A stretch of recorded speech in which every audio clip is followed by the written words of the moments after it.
আজকে আমার কাছে রান্না করার মতো তেমন কিছুই ছিল না। পড়েছিল কিছু আলু আর টমেটো। তো সেই কারণে আমি এখানে দেখতে পাচ্ছ আলু টমেটোটাকে এটা সেদ্ধ করার জন্য আমি বসিয়ে দিয়েছি।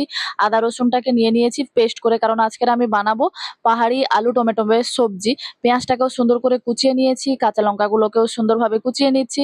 আলু আর টমেটোটা সেদ্ধ হয়ে যাতে সেটাকে হালকা স্ম্যাশ করে নিচ্ছি। এটাতে পুরোভাবে স্ম্যাশ করবে না বা ব্লেন্ড করবে না, হালকা স্ম্যাশ করলেই হবে। কড়াইতে পেঁয়াজ দিয়ে দিয়েছি, পেঁয়াজটা ভালো করে ভাজা হয়ে গেলে দিয়ে দেবো আদা রসুনের পেস্ট। আদা রসুনের পেস্টটাকে দিয়ে ভালো করে মশলাটাকে কষে দিয়ে দেবো শুকনো লঙ্কা আর একটু হলদি।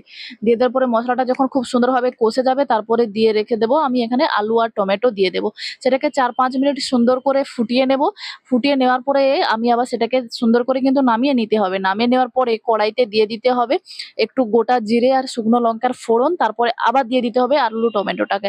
4-5 মিনিট ফুটিয়ে নেওয়ার পরেই অল্প ধনেপাতা দিয়ে গরম গরম আলু টমেটো সবজি রেডি।